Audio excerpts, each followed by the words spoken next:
I had to download it still, bruh. I haven't done that yet. Why are you still awake? First off, why are you still awake, Ray? Bruh, I haven't been able to. I've been busy. I've been busy, bruh.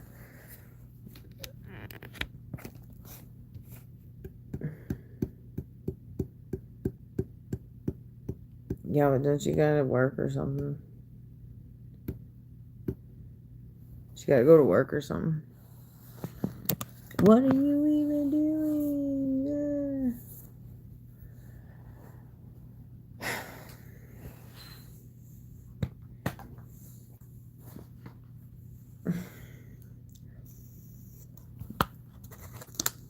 I just want to see my sweetheart. Dude. So bad. So bad. God's just pray. I'm about to go play COD. Like, what is you talking about? I am doing something. I'm about to play Call of Duty.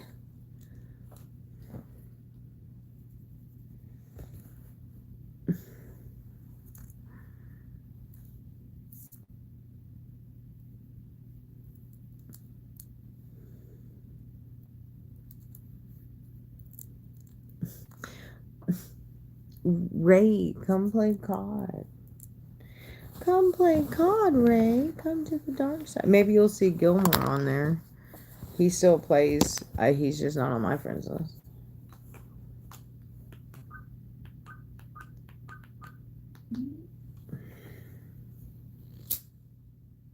Just first off, it's not trash. Second off, let me see what I got. Let me see what I have.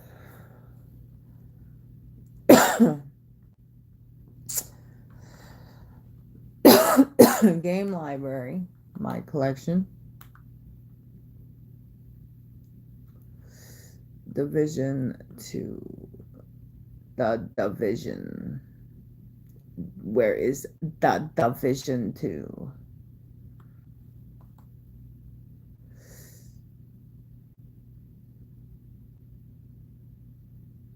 Beta. I don't want beta. Did you ever get chosen for beta servers? I did, obviously, because I'm one of their top players. One of their top players. Hello, 37 people watching. Love it. Oh, 49. Hello, everybody. Happy Saturday night. I can't say your name. Hello. 9. I can recognize 9. All right, it's downloading, right? Let's see how much it's gonna be. 90 gigabytes.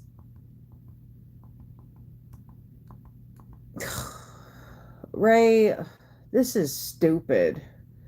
You got me out here fucking downloading bullshit.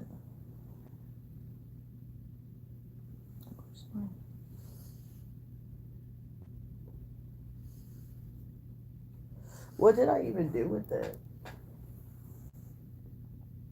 Oh, 61 people. Hello? I'm feeling special tonight. Hello. Y'all get my spirits up.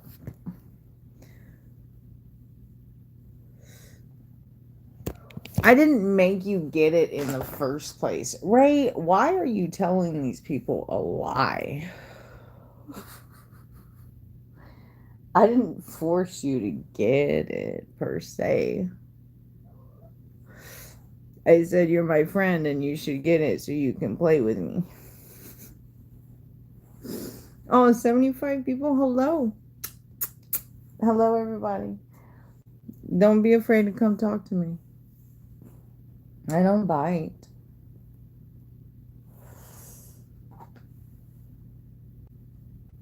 Where's my other grinder?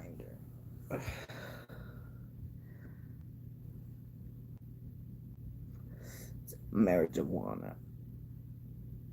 It's legal where I live.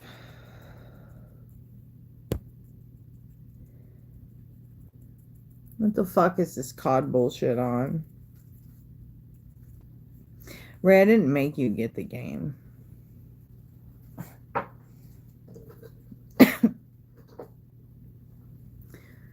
I'll see you on tomorrow. Maybe.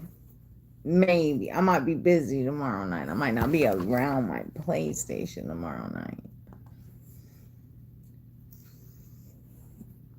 Maybe you'll see me. Maybe you'll see me.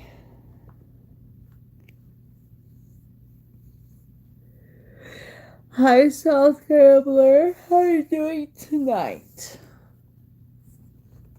Welcome back. I don't know if I remember your name, but I do remember your profile picture. Welcome. I'm pretty popular today. Thank you, guys. I appreciate everything.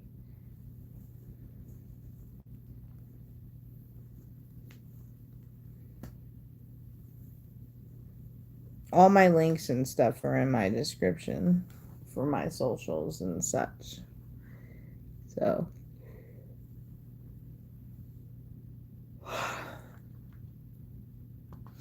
Ray is a close friend of mine, so.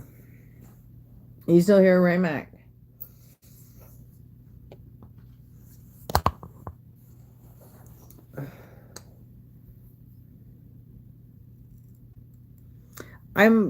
I'm popular somewhat. Like, my workout stream today did not do so well. It's like 700 on one and like 420 on the other.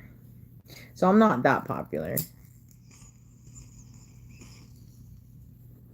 I'm more popular than my haters, so that's facts. That's big facts. I almost want to do like a poll with you guys. And like a Q&A. Matter of fact, I am going to. Let me leave this lobby. So let me pull up my chat GPT.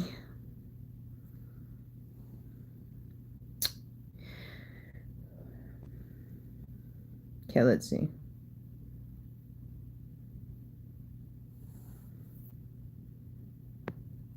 Let's see, how do we do this?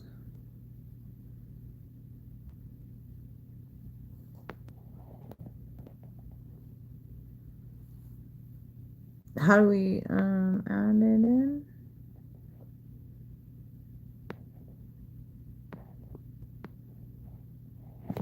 It's not there. Oh, well. I guess. Well, I was going to. But, yes, it is. So, hello, everybody.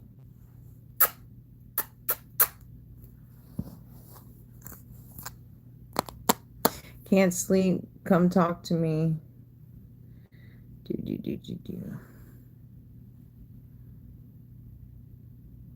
Oh, I got a new follower. Thanks for following me, South Gambler. What part of the South are you from?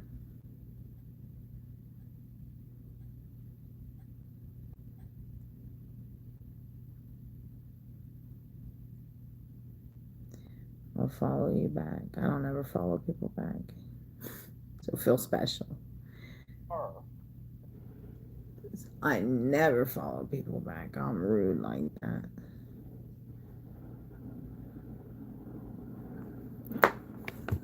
Hello, everybody. I'm about to play Warzone, so you can just watch. Oh, you add a sticker. That's what it is. Enemy soldier incoming. Just bear with me. I'm gonna play Warzone.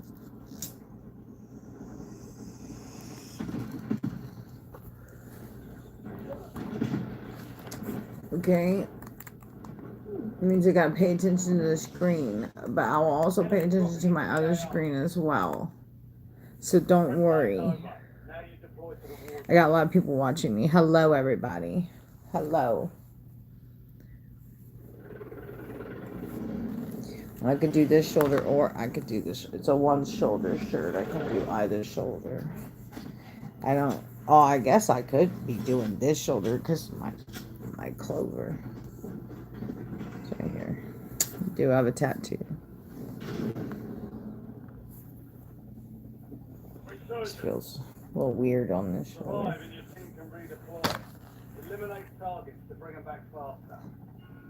Where are we going? I don't even know. I'm going to go in my same spot.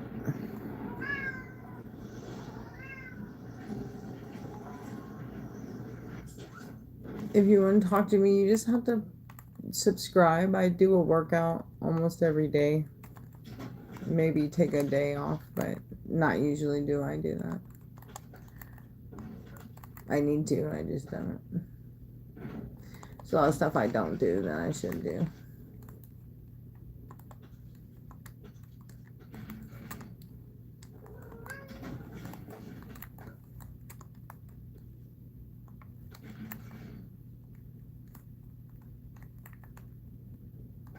Enemies are dropping into the area. Watch the skies.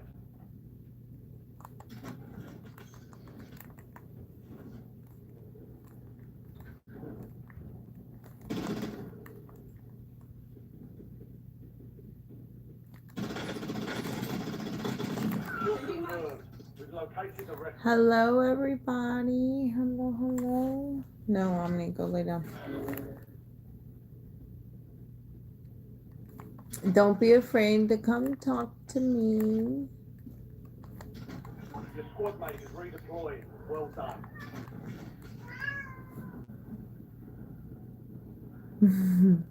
How is everybody? Enemies dropping into the AO. We're just doing some slaying here in COD. Warzone to be exact.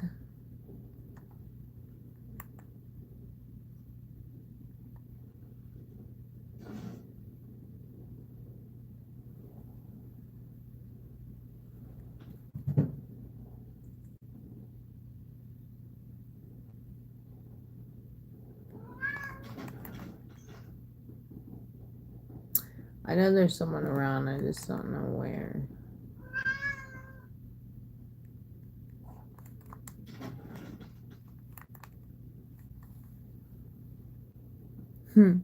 Hello, everybody.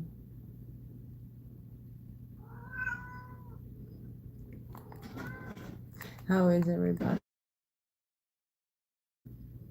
Do what the hell? Get your squad to the safe zone. Leave no one behind.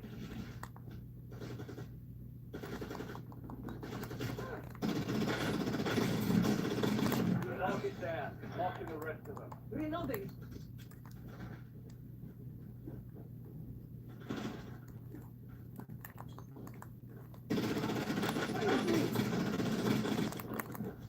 Mark remaining operation.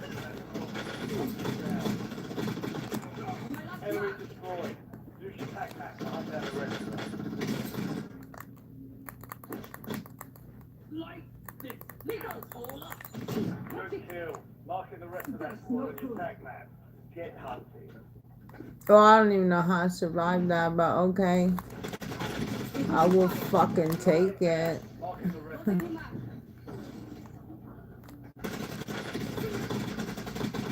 Mark remaining operators from that squad. Hunt them down. Okay, I'll take that as A well. loadout drop inbound. Hello, everybody. How is everybody? We do daily workouts over here, so if you guys are interested in working out with me, we have a home gym. Use your tac map to hunt down the rest of them.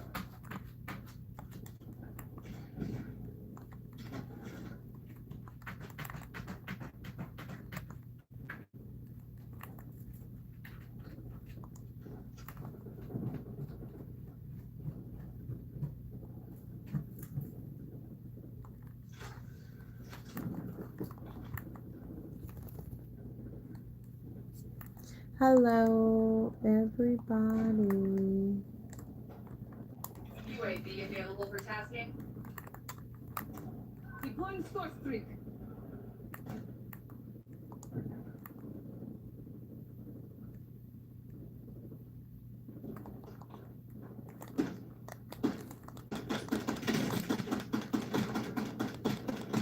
Good kill. Marking the rest of that squad on your tag map. Get hunted. Changing maps.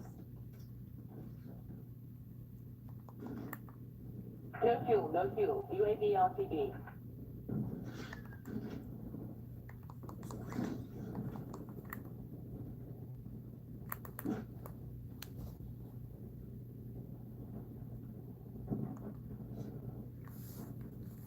Hello, everybody. Enemies are dropping into the area. How Watch are the you? skies.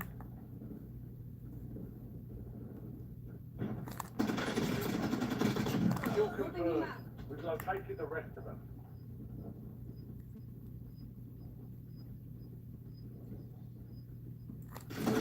Incoming fire. Right. Still have more places outside the safe zone. Enemy destroyed. Use your tag map to hunt down the rest of them.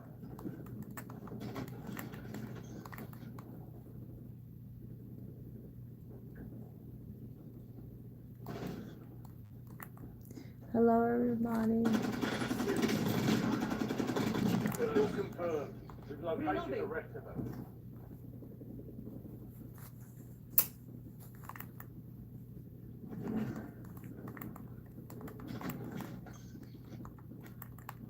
Enemy soldier incoming.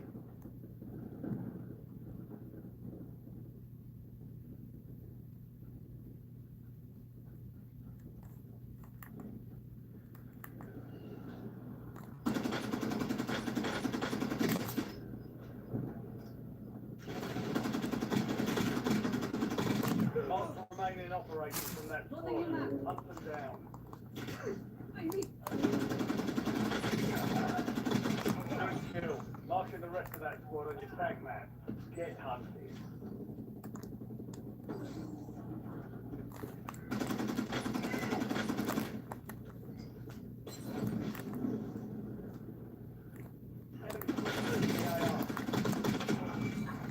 Target down. Marking the rest of them.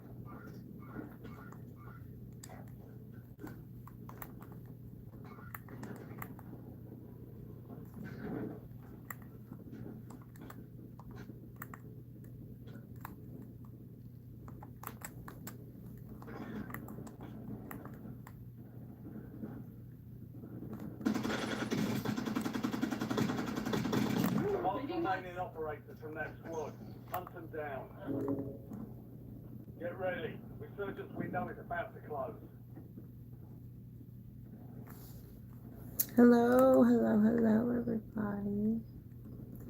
Sorry, I'm playing.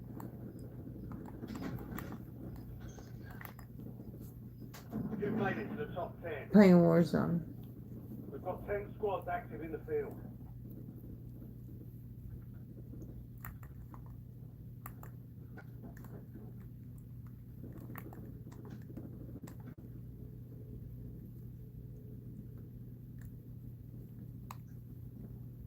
Enemies are dropping into the area. Watch the skies.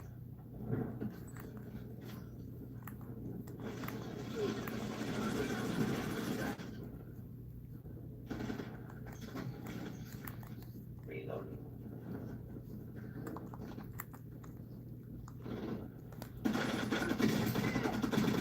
Target down. Marking the rest of them.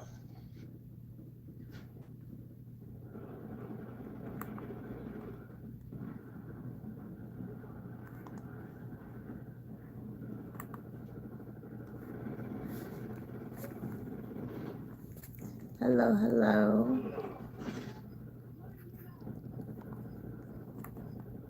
I will take a moment in between games and talk to y'all.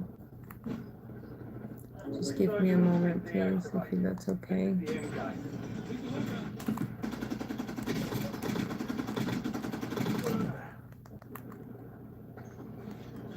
Changing maps.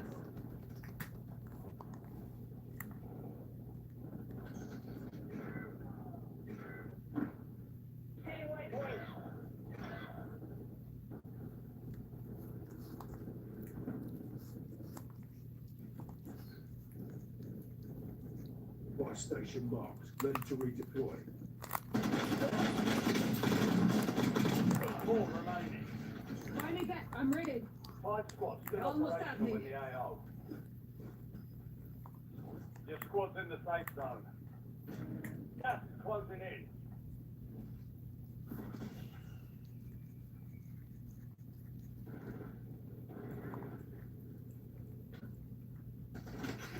They're on me. Open me up.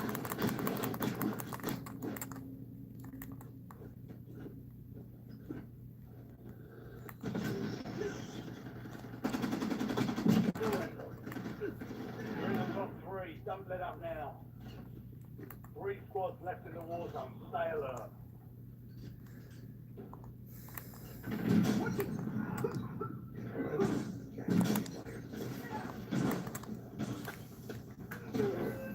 Damn it. Okay, over.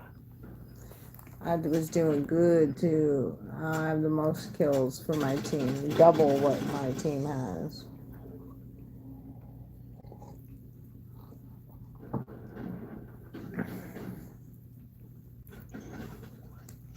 Hello, everybody. Changing magazines.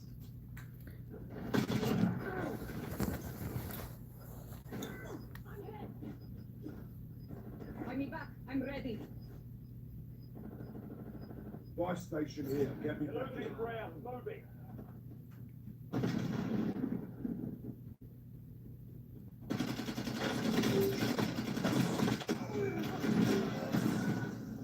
Less than 5 were still standing. Next time we'll take Hello. GG's. Trash ass team.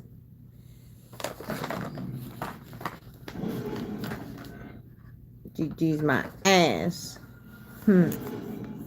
Hello, everybody.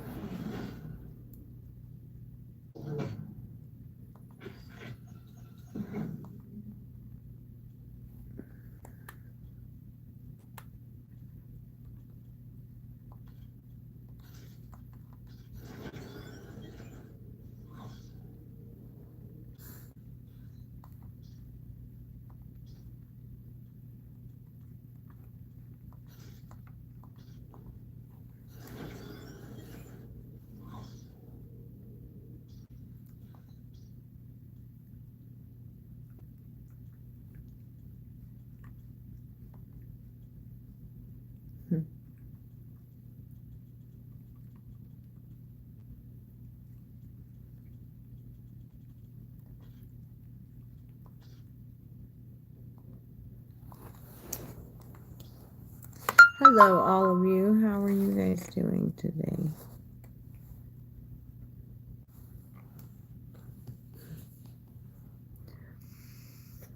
I hope everybody is well. I'm kind of done with COD already. Enter rest mode.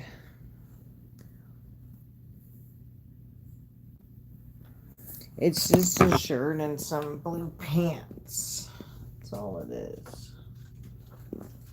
I don't have anything special. It's off the shoulder shirt with some blue pants.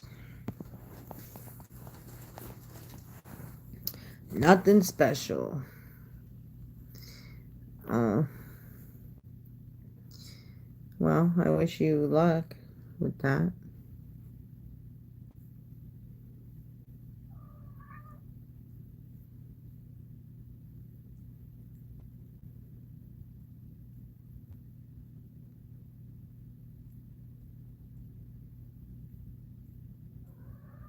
Well, thank you.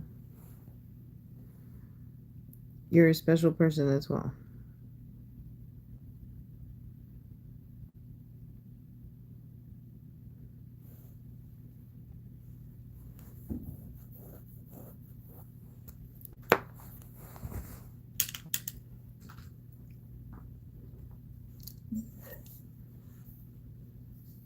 How is everybody this evening?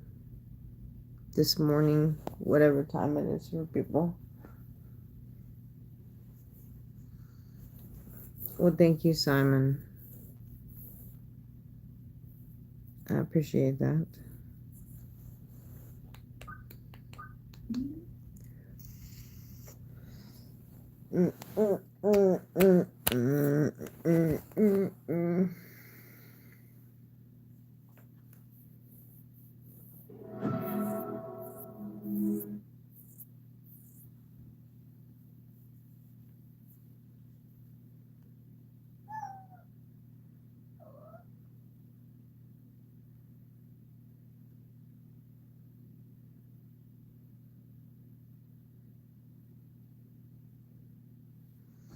FLA, like Florida? Or what? No, I'm not in Florida.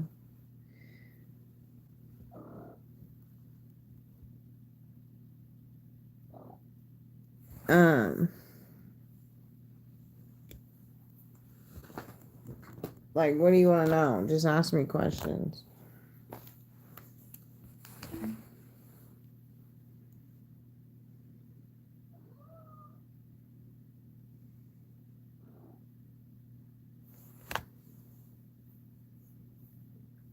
Yeah. No, I'm not in Florida. And I'm not single either, so wouldn't have made a difference.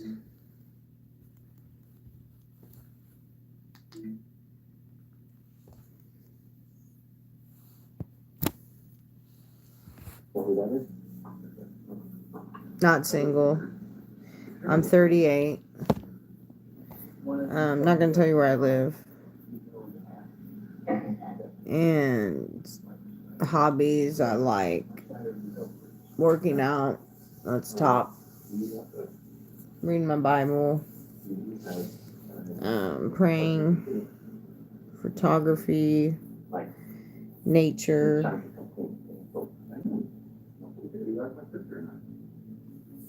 No, I'm very loyal.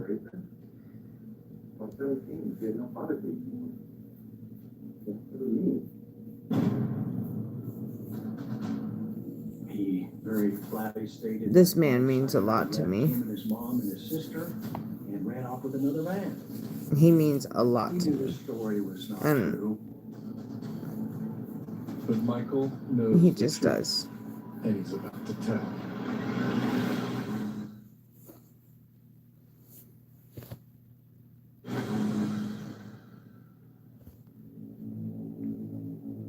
In January 2010, Detective Mark Wilson has had a tip-off that Michael Sheffield is keeping a secret about No. the 8-year disappearance of his stepfather, Mike Snyder. We're not stupid. We've been doing it for a long time. Right now, we have a search. I don't know any single ladies. Do you know why we have it? You know? Right. This day, you knew this day was coming. Right? You knew it was coming ever since you were about 17 years old. All right? That is good, Michael.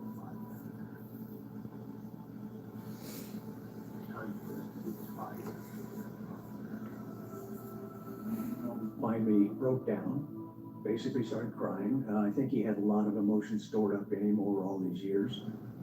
So tell us what happened. I need you to get the picture. This is the end of the investigation. No. After he finally decided that we had the information, he No. came forward and said, We've got memory. Okay. You can't choose an outfit for me.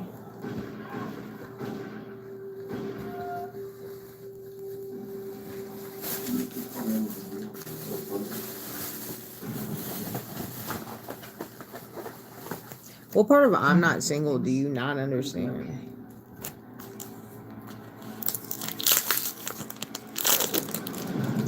The man that I'm submissive to is the man that gets to choose my outfit, and that's not you. Shot. That's the gunshot that we heard. his mother told him that she had killed Mike Snyder.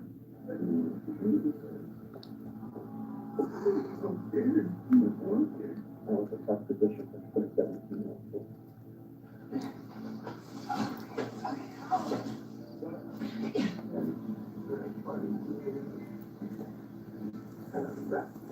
Cut.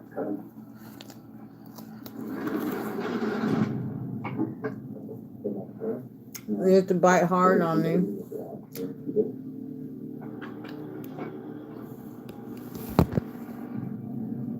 They had hired a backhoe to dig a hole in the backyard outside of the garage where they dumped the body.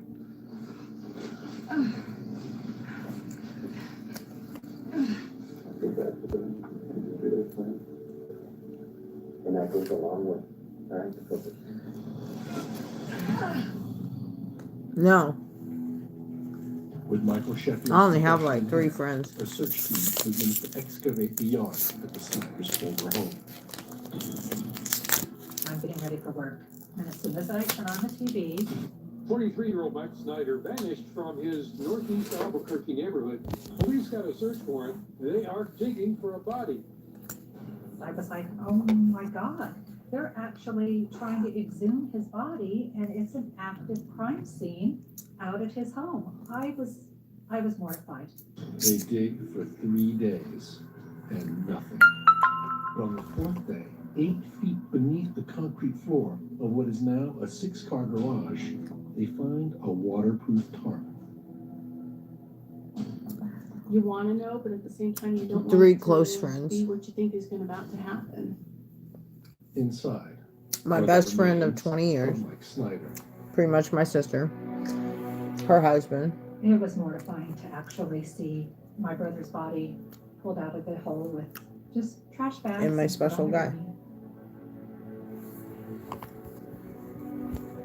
Because if you can't date your best friend, what are you doing? And I eventually want to get to that point.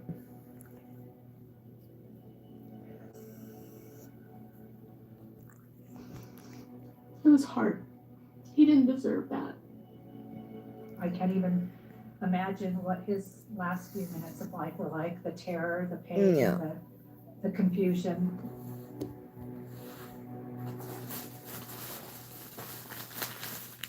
I thought I had a best friend, a guy best friend, but he didn't treat me very well, so he didn't treat me very well at all. Exactly what Ellen Snyder has to say. The next day, the 51-year-old agrees to talk to the police at a lawyer's office. She claims they had a ferocious argument. He's scheduled for the Phoenix again. It's 2 in the morning. I said, so are you going out there to see your boyfriend? He grabs me and just starts, Exactly. You gotta have fun with your person. and I take off down the hall, and I went and I got the gun. And I told him, Mike, just leave me alone. He's pushing, we're pushing, shoving, and we're going then back down the hall. And I have the gun. He is enraged, I am enraged. I shoot him. He turns to run, I continue to shoot him. I unloaded the gun. Yeah, this lady just admitted to shooting her husband. And I let it just stand there, and I heard him gurgle when he fell down. Ellen tells police she shot Mike in self-defense. She also claims she suffered physical abuse in the marriage. But police discover Ellen tried to buy a gun 9 days before she killed Mike. She then forged his signature to file his tax returns. And when she divorced him, Ellen took all the money. In my opinion, I feel that she had probably been planning to kill Mike for some time. Be real And or be well as well. The motivation was probably for the financial gain. We, in our hearts, believe it was premeditated, that it was intentional, that she planned it. I'll be right back. And so we really believe in our hearts that it was first-degree murder. Police find no evidence to support the claims of violence. But even an unproven claim of abuse, including time served. She looked our way and gave us and it looked like if she could kill. She looked evil. And that's what it was. It was pure evil in her eyes. Partly in consideration of his cooperation, and partly because he was a minor at the time of the homicide. Ellen's son, Michael Sheffield, is not charged. What's tougher for the family is their brother's killer to be released deserving since 2017. I dread having this here. She scares me. If you're capable of What are you talking about? I hit that smooth as hell. I had to get a muffin. I hope it's not. Hope it's still good.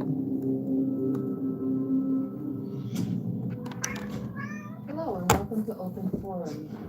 An everyday American couple My name is Charles Billis. I'd like to introduce you to my wife, Christine. who happened to host a show on public access TV. In these exclusive clips from the TV studio, Stop. their marriage seems fine. Stop.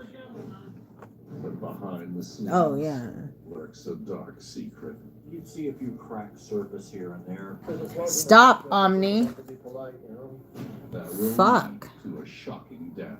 I just remember feeling like such an overwhelming sense of dread.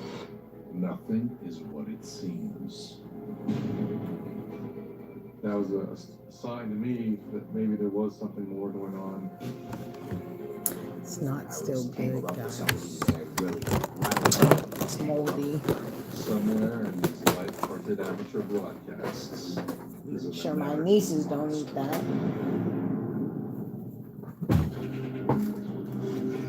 Knock it off. My cat.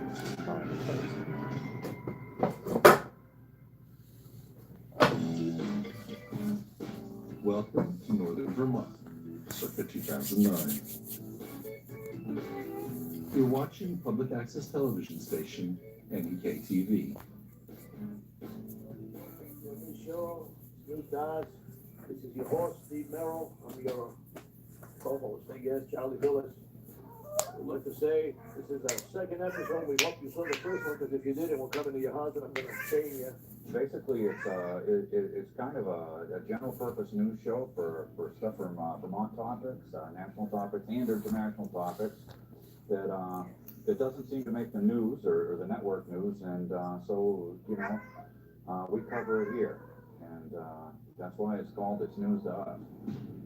The floating head there is Steve Merrill, a public access TV regular. At NEK TV, we produce all different types of local programming. Hello, We everybody. have musical events and local events like Penguin Punches. We had a guy who used to do creature feature and horror movies and stuff like that. NEK TV is one of more than 300 public access stations across the United States, where local volunteers can broadcast their own unique mix of programs. We are having fun. It is kind of a peculiarly American institution.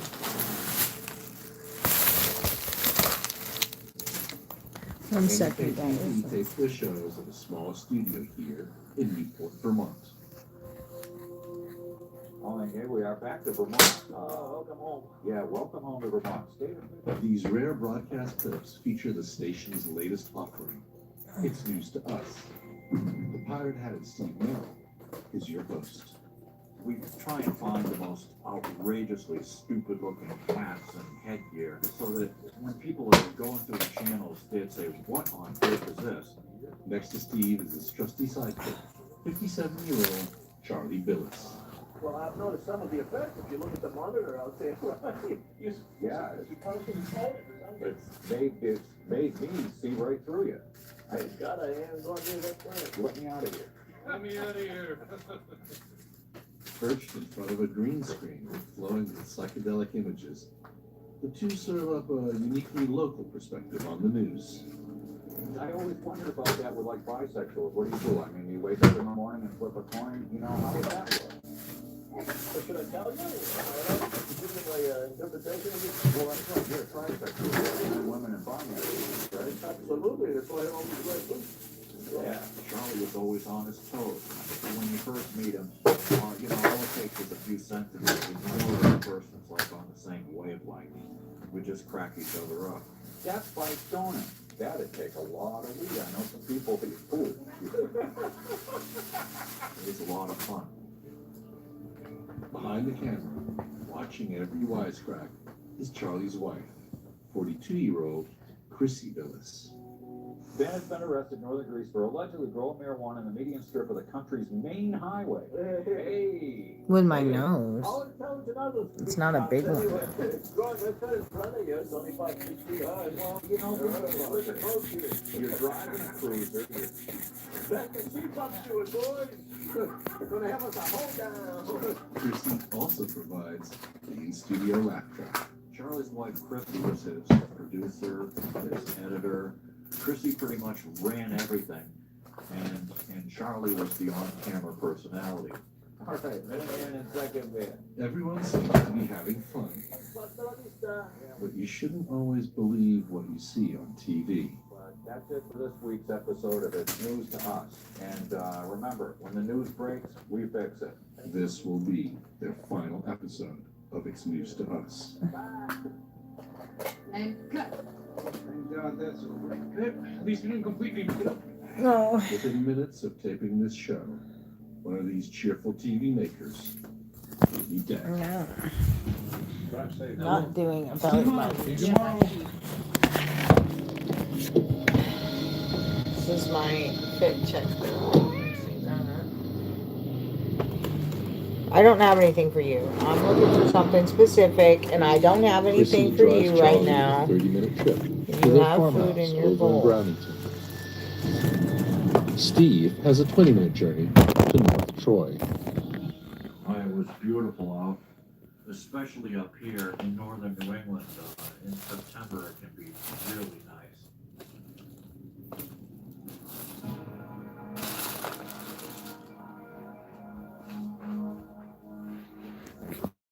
15 minutes outside of Newport.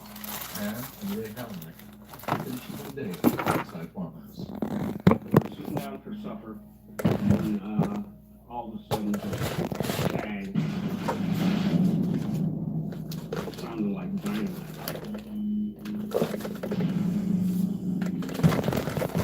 Really know what had happened. 911, what's the nature of your emergency?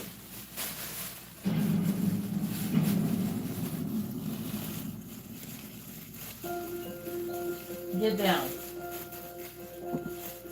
It's 2004, and Charlie and Chrissy Billis have moved up from Boston to acquire the pastures of northeastern Vermont.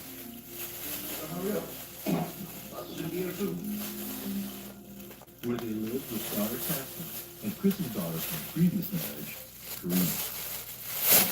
Actually pretty like normal growing up. And cared for us through school. I found what I was looking Not for. everyone gets a free show at breakfast. My parents did love each other a lot. I laughed it to avoid crying. Charlie and Chrissy often use humor to distract themselves from their more serious problems. Okay. Sorry, could I have some more coffee? Charlie is legally blind. He suffered from impaired vision since childhood. Still, he's been able to support his family. My dad used to work as a used car salesman, which sounds kind of trashy, but he was really good at it because of his charisma and his people skills.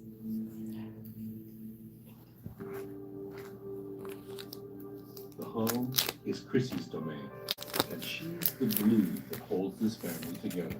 I think there was a lot of pressure on my mom, being that caretaker for pretty much everybody. Of course, making ends meet on Charlie's tiny salary is tough. Money was kind of tight, and it was kind of difficult for us. Being out in this little farmhouse and caring for my sibling and I guess she didn't really have a lot of time to herself.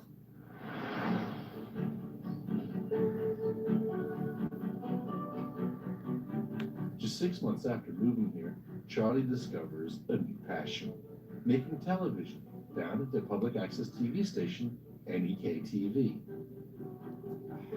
Before long, Chrissy joins him at the studio. Don't press the wrong buttons, huh? It turned into something that they could work on and do together. In 2005, the two launched their own chat show called Open Forum. Hello and welcome to Open Forum. My name is Charles Billis. I'd like to introduce you to my wife, Christine. Hi. And Christine, if you would do us the honor and introduce the first guest. Well, we'd like to welcome you, and we'd like to welcome Linda. The series features Charlie and Chrissy in their Sunday best, interviewing anyone they find interesting. Start by you tell us a little bit about yourself and how you started with this company. And The Homespun Show will run for nearly 5 years. My mom, we do a lot of the editing and kind of go through like, this is what we want, this is what we don't want. The couple chat with locals of all sorts, Yeah. from animal compliance officers That's a fascinating job. I bet you meet a lot of fascinating people out there, you know? You meet interesting people, see different places. to belly dancers. Today, our special guest is Alia Thabit. She is a Middle Eastern dance artist. Welcome to the show. Thank you. Hello. Do you want to start the questions or do you want me to start? You always start. So I'll start the questions. There's a clause in the contract that says I have to be polite, you know? But, Chrissy isn't as excited to be on camera as her husband, but for his sake, she's willing to give it a whirl.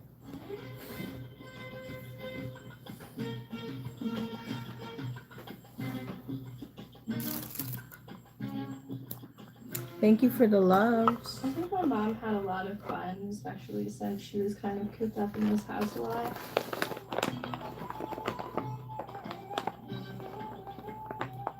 The studios of NEK-TV were kind of like a home away from home for Charlie and Chrissy, and they were a good team. They produced a lot of stuff. There's no doubt about it. It's a strange show. But for those looking back years later, strange doesn't even begin to describe it. Charlie or Chrissy could never have imagined that these clips will later be broadcast nationwide, and that this footage might hold clues to the terrible events that are about to unfold.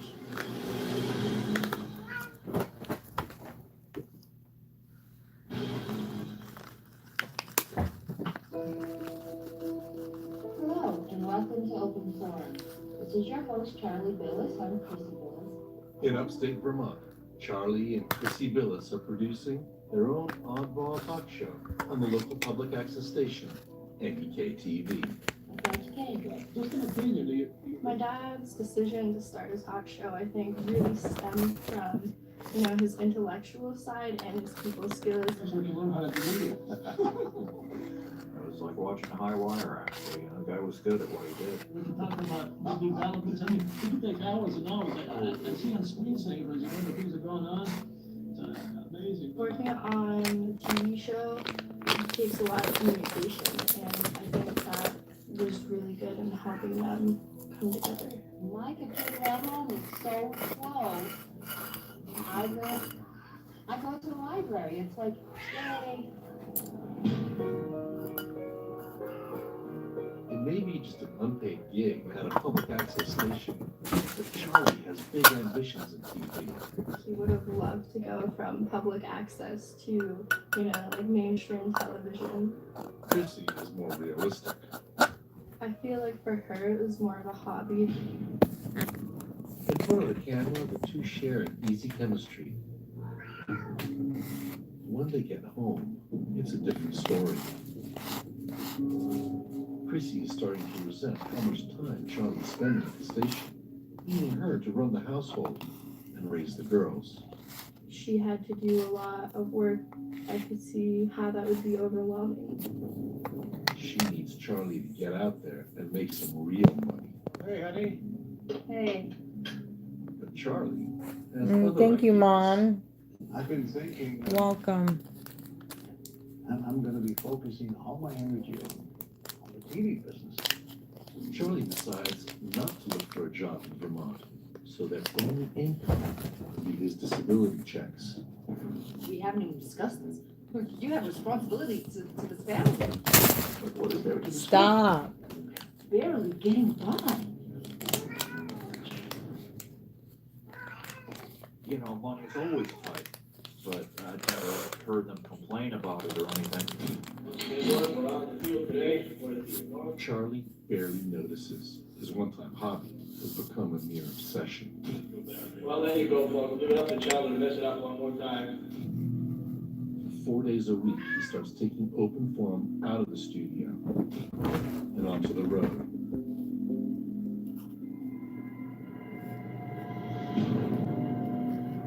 Chrissy is left at home, doing all the housework and stretching every dollar she can.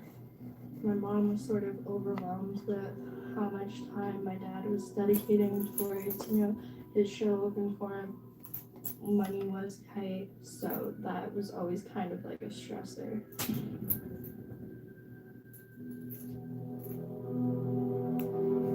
But in 2009, disaster strikes the Billis family.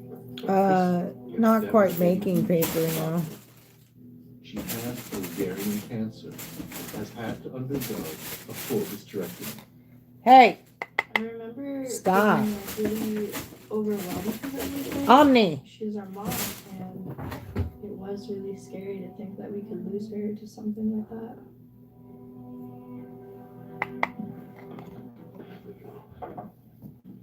She decided to quit smoking because it was the best decision for her health. She went on to an anti-smoking drug, and she started not getting a lot of sleep. Knock it off. Hello, and welcome to Open Forum. My name is Charlie Billis. With me today, I have my good friend, Ron Tabb. How long have you been in Vermont? As Chrissy embarks on her recovery that summer, Charlie doubles down on his TV projects. In August 2009, when he hears Steve Merrill is launching It's a my new show, cats are going he crazy. volunteers to be Steve's on-screen sidekick. I don't know how we came to the decision to have him as a co-host. It was by mutual affirmation, I guess.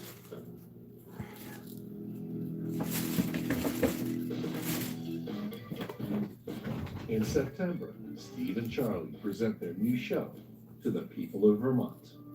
Well, here's bad news, so you go ahead and give me some bad news. I gotta give you good news. You're going on the wrong channel. If you want good news, Go to I don't know. Yeah, go to CNN. It's all happy, happy, happy. It was fun to be able to play intellectual handball with somebody like that. Oh, and here's a good one. North Koreans fight back with the Somali pirates. Are they using swords? No, they were using Molotov cocktails. All right, it's my boy. Charlie, he had a very twisted sense of humor, and he had done a lot of strange things. For the uninitiated, a Molotov cocktail is simply a gasoline in a bottle, and you stuff a rag in the top, pour a little gas on it, and it makes it's named after Molotov, one of the Bolsheviks. It was just a riot. The only thing we had to lose was our time, and we both had plenty of that. But for Chrissy, now back on her feet, that's the problem. The bills have been piling up at home, and Charlie's been doing nothing to pay them. Oh, you're playing TV over there. They're gonna cut the power. As always, Charlie doesn't take it seriously. I'm good with candles. My parents did have a pretty stressful relationship with each other, and I think it was just a lot of my mom being overwhelmed by everything that was happening to her. I have money coming in. My disability is money. What are you doing? Yeah, I thought so. Charlie refuses to give up making his shows. And Chrissy decides that she could use a little time outside the house herself. By the fall of 2009, I think my mom was pretty excited to start working on the show again. It was sort of getting back into the dynamics that, before she was diagnosed. Which is why Chrissy is back behind the camera for Charlie and Steve's new show on that fateful September 22nd, 2009. What they don't know is that this will be the group's last episode together. Welcome to a new show, new stars. This is your host, Steve Merrill. I'm your co-host, I guess, Charlie Billis. That day when we shot the show, nothing seemed out of the ordinary to me. You're driving a cruiser in Greece, you're listening to the Who's radio. that, a bicycle with two reflectors? Within 3 or 4 minutes after we started, we were on a roll. A donkey with one of them. Okay. You're driving a chariot down the highway in Greece, okay? And Two sheep, right? And a tricycle. listening to the radio. We were getting laughter from Charlie's wife, Chrissy. It was a good thing. We were having fun. In less than an hour, one of the people in this all-American story will be dead. We're out of time. What's the 30,000? Here we are. We'll have to save this one for next week because our engineer has told us we're out of We're time. out of time and out of stories, too. Yeah, no, not really. We've got Meltdown 101, but we'll save that because we know we're still melting down as far as Wall Street goes. September 22nd, 2009. This clip shows Charlie Billis and his friend Steve Merrill wrapping up the second episode of their public access news show. I'm your host, Minute Man, and my buddy here, what's your Second name? Second Man? All right, Minute Man and Second Man. We'll see you guys next week. Hasta la vista. Behind the camera is Charlie's wife, Chrissy Billis. And cut. She seems to have been enjoying Steve and Charlie's on-screen chat. Hello. By 3:30 that afternoon, everyone headed home. It was just a normal day like every other day. That's when Anne and Ray Hallinan are having an early dinner.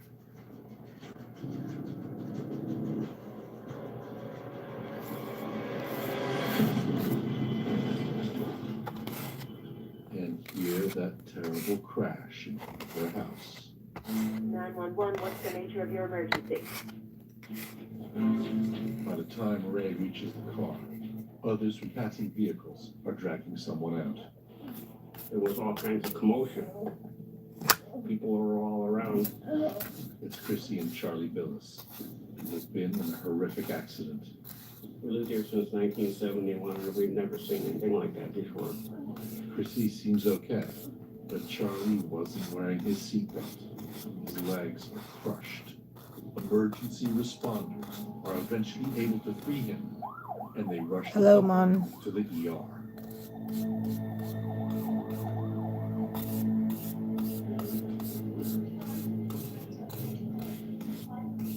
At the hospital, doctors soon give Chrissy the all clear.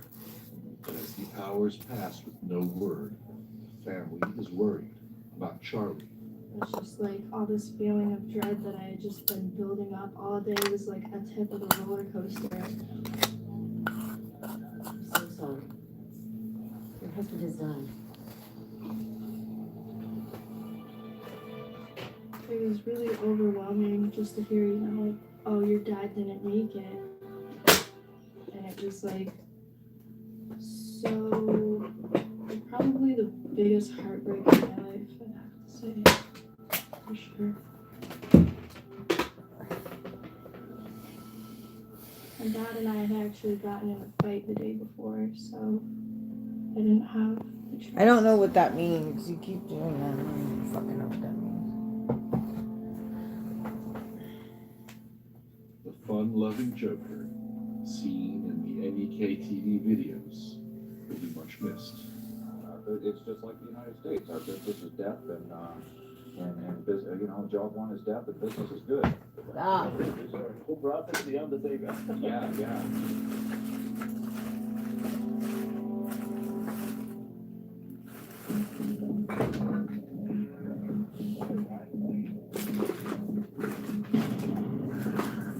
As with any fatal car crash along a state route, Vermont State Police arrive to investigate. There wasn't any evidence of anything found in the roadway that would have caused her to swerve. There were no skid marks on the roadway. The investigators are left scratching their heads. Chrissy has managed to crash into the only tree along that stretch of road, at least a mile in either direction.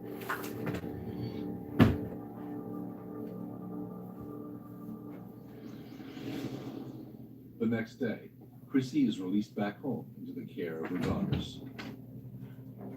The state trooper stops by to question her about the crash. It's kind of strange to see my mom being interrogated with all these questions, like especially like right after losing somebody. Tell me, are you on any medications? It sort of felt like, you know, it was my mom, my sister, and I against the world at that point. Chrissy reveals that in addition to the anti-smoking drugs, she's also been taking antidepressants and sleeping pills. It gives the trooper a possible explanation for the crash. Chrissy's medications may have made her black out briefly just before the accident. My condolences. I'll be in touch. Stop.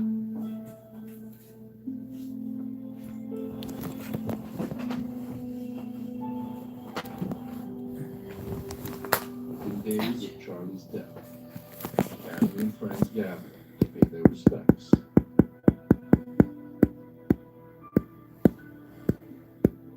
The public access TV host was well known and well loved in the community.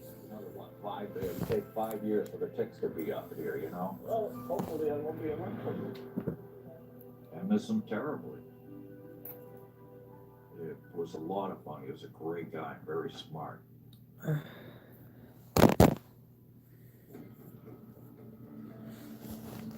Nevertheless, 8 days after Charlie's death, Steve Merrill returns to screens with its news to us, with a new co-host. My co-host Charlie Billis was killed just after he left the studio in a horrible car crash. And for Charlie, if you're watching, this show's for you. And let's see, we'll start off with the biggest non-news news story that hasn't involved Swan. After breaking the tragic news to viewers, Steve forges ahead with the program. After all, the show must go on.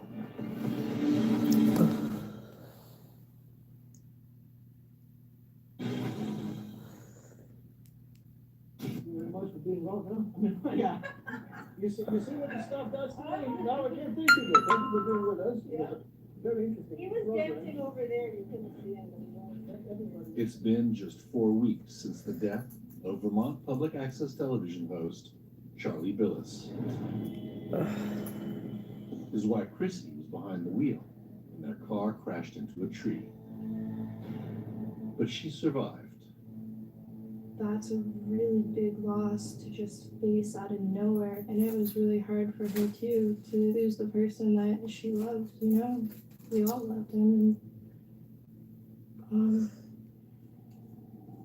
The computer comes on, everything's fine. Now it won't recognize the motor. Get out of there. Yeah, that's happened more than once. Infamous driver. Yeah, sure, I spend more time with bears. I think that's great. For now, Chrissy can't return to the TV studio. The memories are just too painful.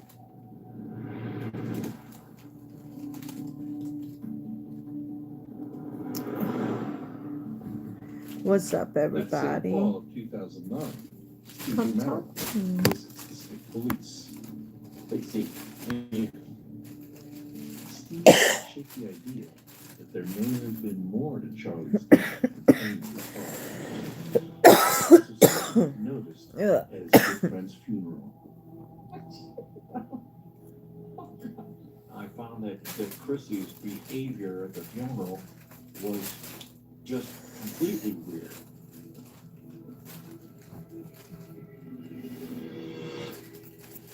You know, there wasn't like even a tear there. And there's something else. Steve tells them about an odd I conversation need to redo my nails. Maybe we'll do that tomorrow. before the accident. I was telling Christy about a friend of mine. I just don't feel Wife like had a doing car. them right The now. car was a lemon, Strapping something with all his clothes inside. Yeah. and they'd driven the car into a tree to total it. There wasn't insurance fraud. I could see the change come over her. It was like I could tell that she'd been looking for a way to get Charlie out of her life. It's a big accusation. The police have nothing to go on but Steve's suspicions.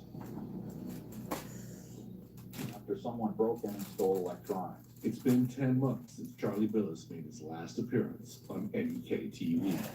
Yeah, was the guy come back for more? Absolutely, you know, you must have heard about Chloe's returning to the scene of the crime.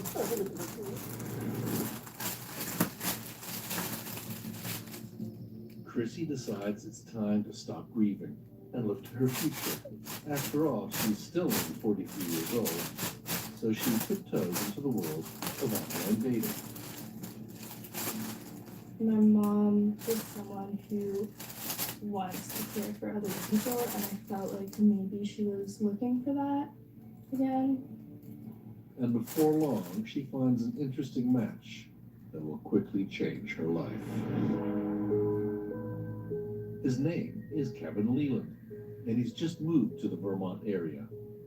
On this particular website, they rate you as far as a match is concerned. And it turned out a very close match, 98% kind of no comment. We had a very similar sense of humor. Yeah. Yeah, afternoon was good. Meals. Over the next 3 weeks, Chrissy and Kevin get to know each other better. Losing a husband, losing a spouse that way. I don't know any Punjabi song.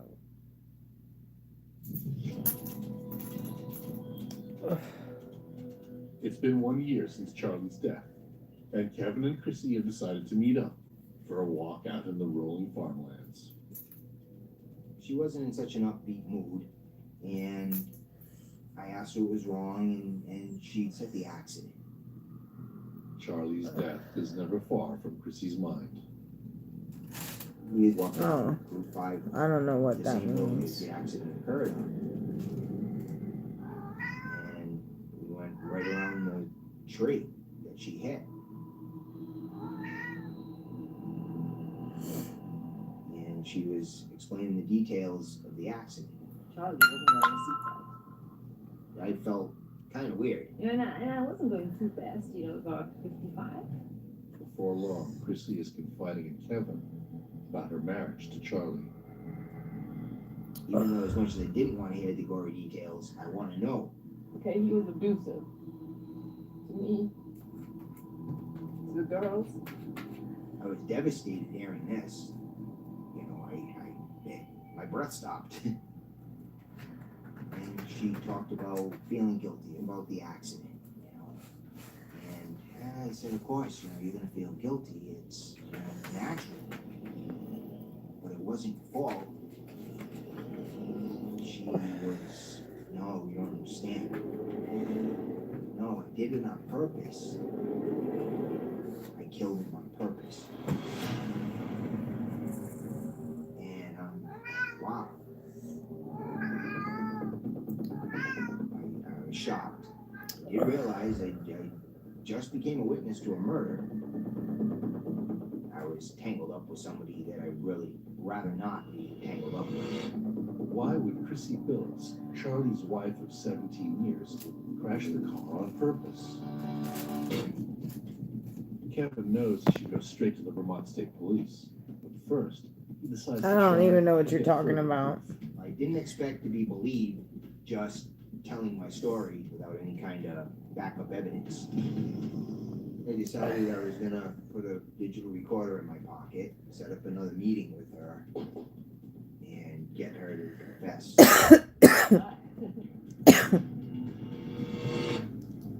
When he shows up at the Vermont State Police the next day, he plays a recording that will startle detectives. I killed him, but I love that man very much. I wasn't about to let anyone kill me. It sounds like Chrissy is confessing to a murder. He listened, and his eyebrows went up, Yeah, it wasn't He liked easy. it. It really wasn't easy. It wasn't easy. You can't just go kill somebody and like, okay, whatever. I don't care what they say in the movies. The police have their deaths. It led us to become a little more suspicious. Well, we just didn't know if she was saying that stuff to impress Mr. Leland or whether she was being truthful about it or not. Also, the recording was clearly made without Chrissy's knowledge or any kind of police warrant. It would be inadmissible in court. Police will need more evidence to show that this accident was actually premeditated murder. And they're about to get exactly that.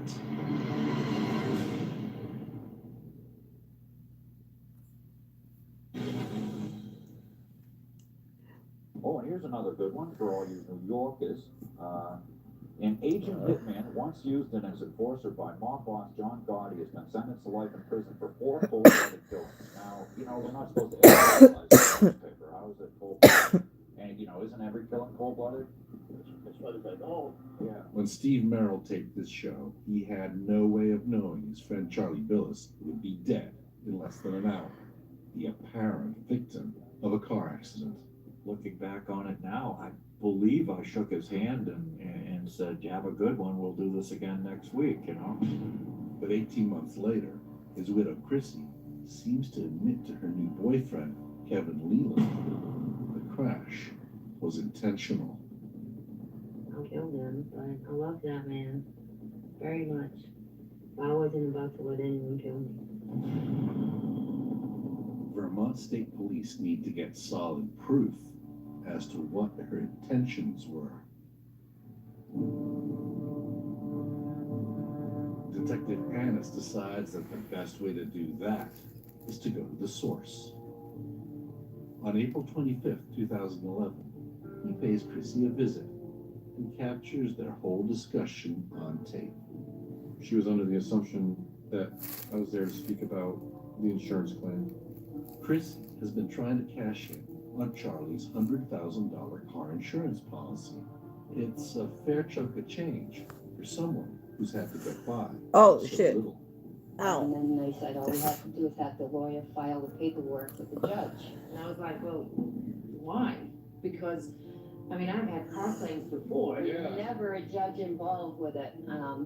Maybe because it's such a high amount. As we're speaking about the insurance claim, I then kind of changed gears. And so there may be a chance that you're driving home and he pisses you off. And you're like, you know what? I can't deal with this anymore. I'm just gonna drive into this tree. That's it. I've had enough. I've snapped. Bang. Look, even though we didn't get along, I still loved him. But the more Detective Annis presses in on that day, the more Chrissy tries to change the subject. I found the spider. Yeah. And I was gonna drop it out on the back porch. Except the kitten decided that she's hungry. Kitty cats, they do that. Detective Annis is in no mood for small talk. He comes right out with it. Did you ever do any planning or research on how to survive a car crash or anything like that? No. Okay. Have you ever told anyone that you've intentionally crashed your car to kill your husband? No. Are you sure? Yeah. Chrissy has been caught in a lie. Police do have proof that she told someone she crashed the car on purpose. I need a lawyer. That is up to you. Chrissy starts to crack, and the conversation continues outside, away from the children.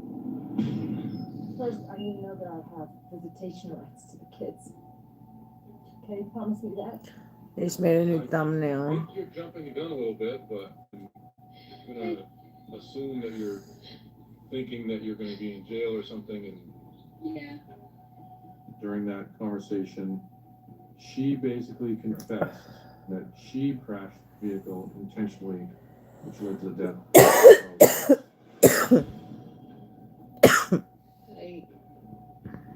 scar. I didn't exactly pass out at all at any point. Okay.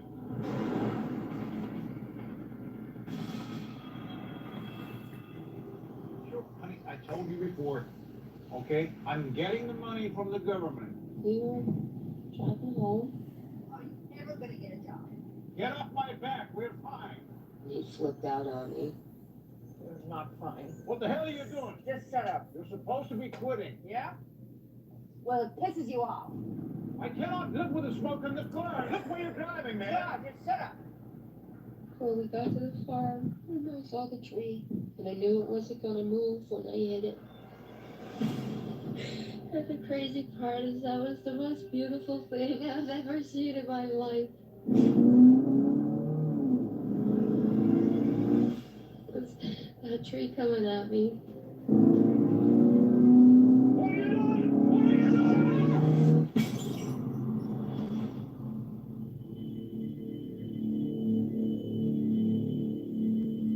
I thought we were both gonna die.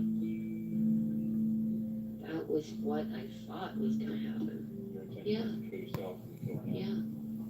I said I couldn't take it anymore. I don't want to be here anymore. And I says I certainly ain't gonna leave him with my kids. Chrissy Billis is charged with the first-degree murder of her husband, Charlie Billis. But the prosecutor's only real proof are her confessions. So before she can recant, they offer her a deal. In July of 2012, Chrissy pleads guilty to manslaughter and is sentenced to 15 years in prison. Chrissy's claims of mental abuse at the hands of Charlie are never proven. Just remember her in the courtroom. In my mind, it was like, okay, first I lost my dad, and now I'm gonna lose my mom. That was just so crazy to me. It was just really overwhelming, for sure.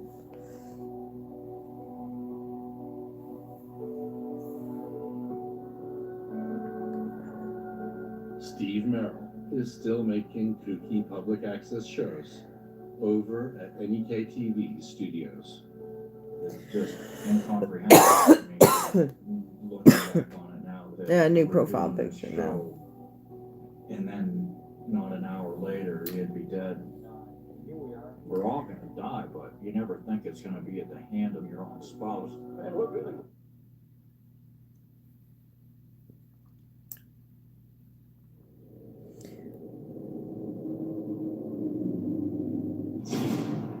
Mr. and Mrs. Aaron. This is the story of a happy American couple.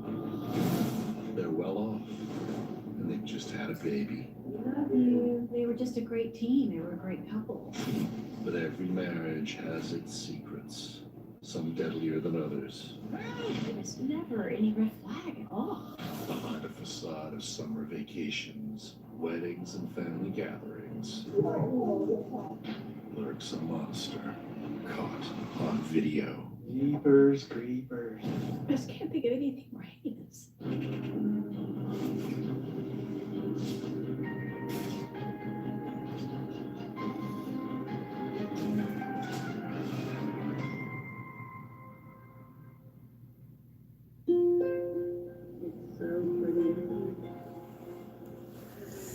goodbye. It's the last weekend of summer, 1994, on North Carolina's Outer Banks. This is a close-up. This is a different. This is the extended family of Lynn Rochelle, saying farewell to summer. 2 brothers, a sister, and countless children. All anchored by Lynn's parents, Lyle and Marilyn. Papa and Mama Rish, it was very important for them to gather our family because it was getting so big. Behind the camera is Lynn's brother, Kevin Rishel, filming his 4 daughters and wife, Grace. It was wonderful. We just looked forward to those times, and they were always, such a blessing. Hi, Grace. And there's Lynn herself, with her husband of 12 years, Harold Henthorn. About to go, so say goodbye. Bethany. Harold and Lynn live 1,000 miles away in Colorado. Family get-togethers like this one are rare. He works for an oil company. Harold was very well spoken, very articulate. The wide nose, we have the alligators in here. Right. We have the main wall with the interior, the inner defense. When the water comes up, the defense core will stand here and make things repair. Knew a lot about a lot of things. You'd almost be like, you know, an encyclopedia, you know, sort of. Well, ask Harold, you know, he'll know, or he'll find out. The outgoing Lynn has found her own calling in Colorado as a social worker. Lynn was fun and bubbly and vivacious, very playful, and you just knew she knew who she was. The couples have been close since they all met at James Madison University. Kevin and I were very excited about planning trips where we could engage with Lynn and Harold.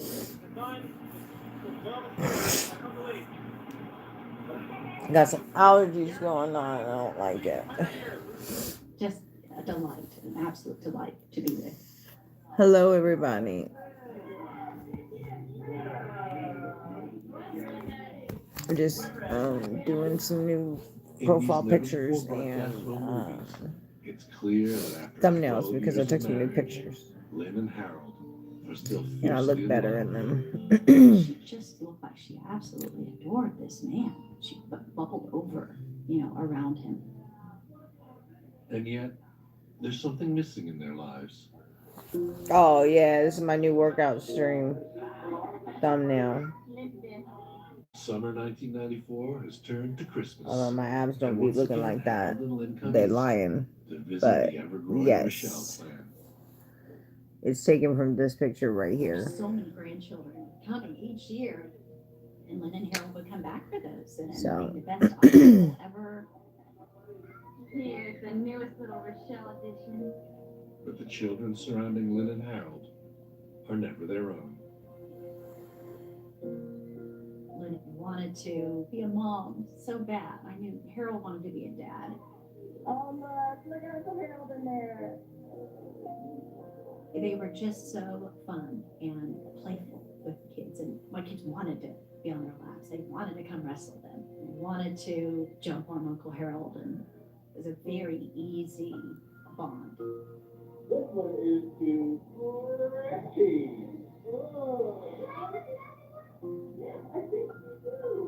I just kept praying and hoping that I would hear the news from them that they were going to have a child. This heartwarming footage has never before been seen by anyone outside the Rochelle family. It's now too hard for them to watch, because this turns out to be the last Christmas they will all be together. Spring Hello, arrives Patricio. on May 6, 1995. Kevin was in the garage. Oh, finishing thank you. You're so furniture, sweet. And You're such a busy with the sweetheart. girls. Hello? Sorry. We got a phone call just saying that there had been an accident and that Lynn was being rushed to emergency care. And they told us that she was gone. We weren't prepared for that. I remember just starting to wail. I doubled over and I'm just crying.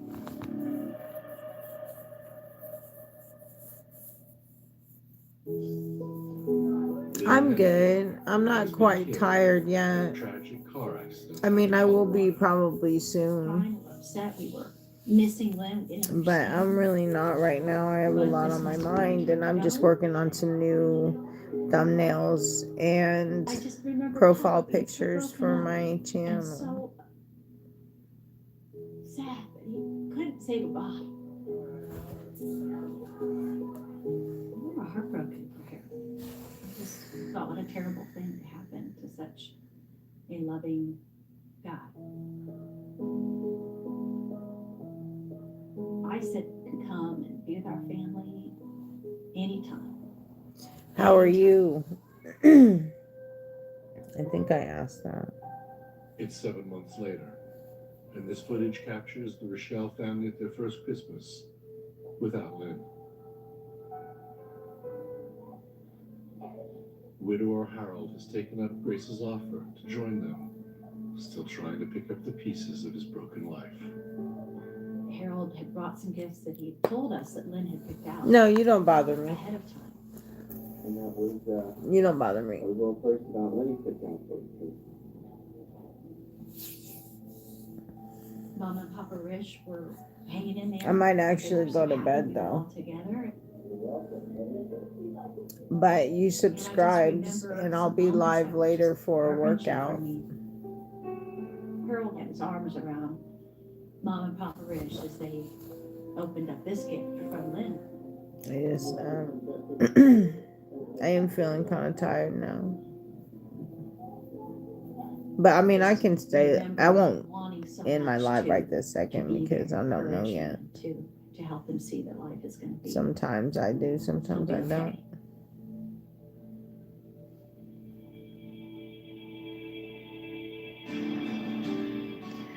As time goes by, Harold will eventually start to rebuild his Why are you so lonely?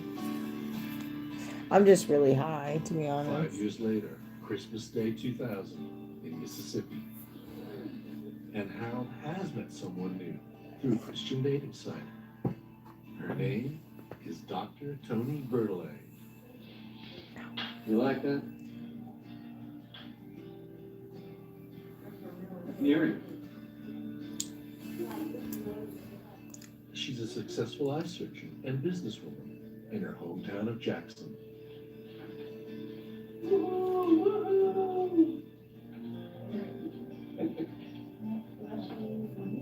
Did you get her colors? Well, thank you. My lips are okay. They're not too big and they're not too small. A very genuine, loving woman.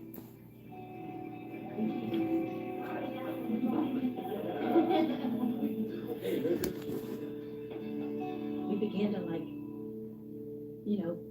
maybe this is the one. And it turns out Tony is the one. The camera right? It's the fall of 2000 in Jackson, Mississippi. Beautiful day out here. After a whirlwind 9-month romance, Harold and Tony are making it official. I have And one Clement and here Grace Rochelle are there. and then one on my back, but As I'm not going to always, show it's that Kevin one. filming.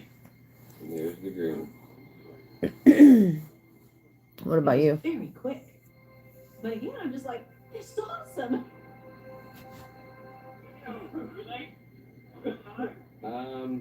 You know what? I think you're good to go. Yeah, well, in that case, as they say in the South, you're in a heap of trouble. Harold is welcomed with open arms by his new bride's family. The wedding was a grand Southern wedding, really one of those storybook weddings. Tony was gorgeous, so calm, and her daddy was walking her down the aisle. I can't believe that I was blessed with a daughter that was so intelligent, so creative, and she had it all. It's a wedding that embodies healing after tragedy. Oh, you have you have a sleeve on an arm and a leg? For once in Harold's life, everything is perfect.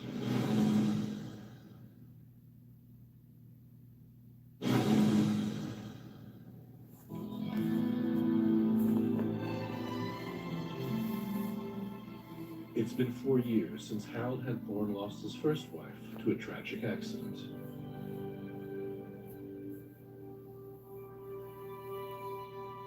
Now, he's found love again. with successful businesswoman and eye surgeon That's nice. Tony Bertolak. Husbands love their wives.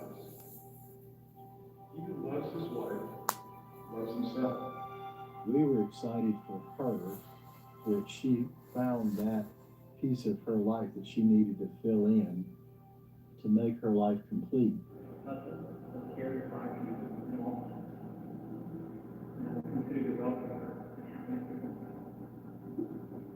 Cherish it in your life's most precious gift. My love to you. Hello, William. How you doing?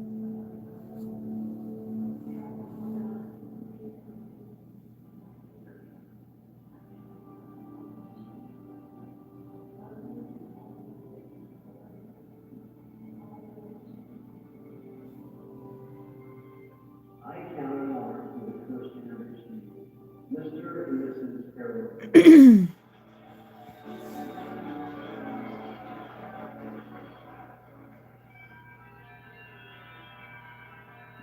It's been Harold's good. first wife, Lynn, will never be forgotten. Thank you, Her Patricio. family, the Rochelle's, are pleased he's moving on. Everybody just seemed so happy for them, and the girls all piled into the limousine afterwards, and they acted like they were going to go away with them. Harold is embraced by his new wife's family. How's your night been? I've known Harold for a short period of time, but he's warms my heart. He does and says all the right things that his father-in-law looks for. He's a great salesman. Not checked his bank account yet. The newlyweds are on cloud nine, and everything's perfect. Oh, I'm pretty lame as well. It's 3 in the morning.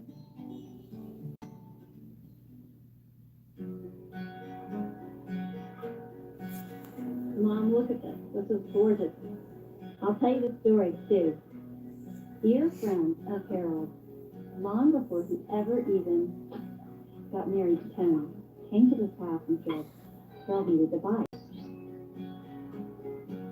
It's now been 5 years since Dr. What anime? became Mrs. Harold Henthorne. What's the verdict? Sounds like Colorado Springs today. The couple has settled into a beautiful mansion in the affluent Highland Park in Colorado. Visiting friends film their new home. You know what I'm saying? And there's Right. been a significant development in their You know what I'm relationship. saying? Right. You know what I'm saying? Unbelievable. Tony has given Harold a joy that eluded This him is his first Jujutsu Her Kaisen, though. name is Haley. Harold was so excited and so happy to finally be a dad that he wanted every second he could with his daughter. And Oh, yeah, my nails, I gotta redo them. They're horrible looking. Harold See? was sort of like the perfect dad. Oh, I He fucking- kind of backpacked Demon for Slayer's my anything that you could favorite. ever imagine that a baby would need. If you think a baby needs a pacifier, he had 3. Extra diapers, whatever. Then Attack on He was Titan like be prepared. and Tugen Anki and Jujutsu Kaisen and just a lot of them, And dude. it seems the family is doing well financially. Harold has I read some of it, yeah. pleased with its success. It's hard, I don't know Japanese though. This is Harold's boss. And he I would love to get the whole set of Demon Slayer manga. Would love just to have it.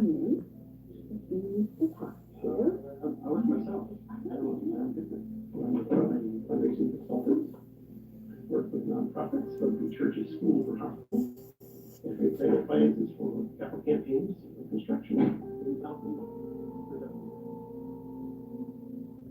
While Tony continues to work as an ophthalmologist, Harold, based from home, can plan his day around daughter Haley. We were back she's finally found a guy who seems to have the financial stability to where he is taking care of her instead of my sister taking care of her partner. Life appears to be perfect in Colorado. But Tony is now 1,200 miles away from her family in Mississippi.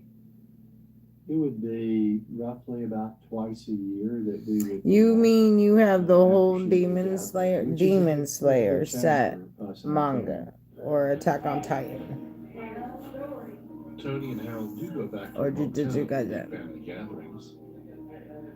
Or Tsuganagi? 2002, and Tony and I flew last season in Denver, Colorado. We're making everything all together. And it's an exciting year. We love you all. Leave me alone. Have to visit Denver. Each and every day. Don't talk. I've enjoyed being in Denver, but it's always good. I love Demon Slayer. These are the only 3 I have so far, but I'm working to get more. And Tony's family visit her too, when they can. It was pretty cool. I really want having a Demon sister Slayer in manga really Denver. bad. You know, there's a lot of interest in. And I actually want to buy my Colorado. sister the Attack on Titan one. With daughter Haley, the American dream is complete.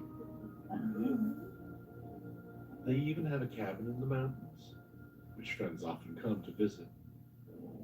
This home video captures the idyllic scenery. No. Haley. Haley, look. Well, you look at her. Guys, look at the road. 3,000 today. 3,000.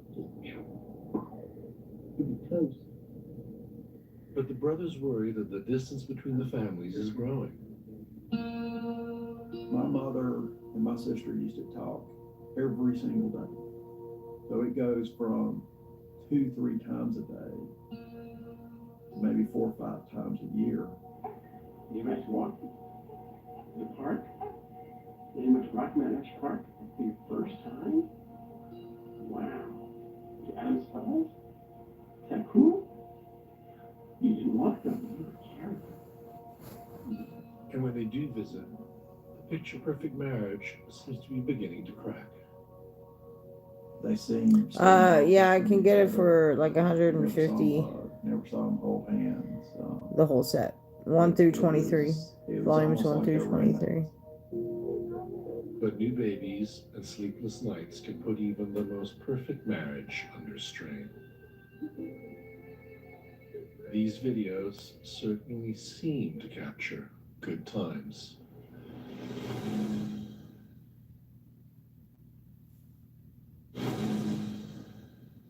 It's on the corner. But this is a lovely home. You got to stay. Widower Harold Henthorne has found happiness with new wife Tony and daughter Haley.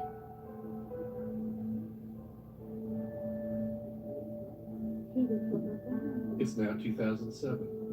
Haley is 2.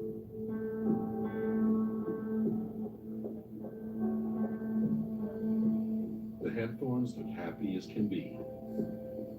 Never before seen home movies show them enjoying family summer vacations with friends.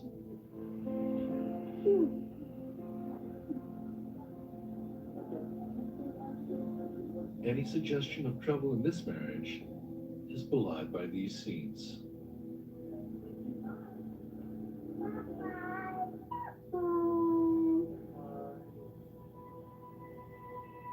Five years later, it's the fall of 2012 and the couple's 12th wedding anniversary. And Harold wants to surprise Tony. He's thought of everything, even getting her coworker Tammy to help. It's gonna be pretty special.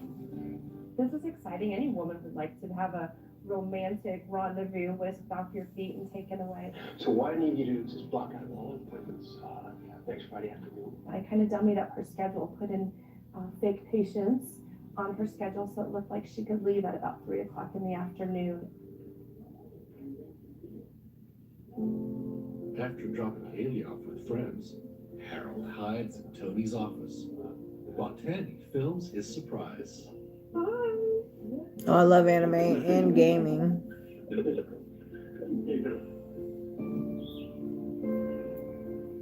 Harold's planned the perfect romantic getaway. I'm about to pass He's out taking now, Joan I for a feel like. weekend up in the Rocky Mountains in Estes Park.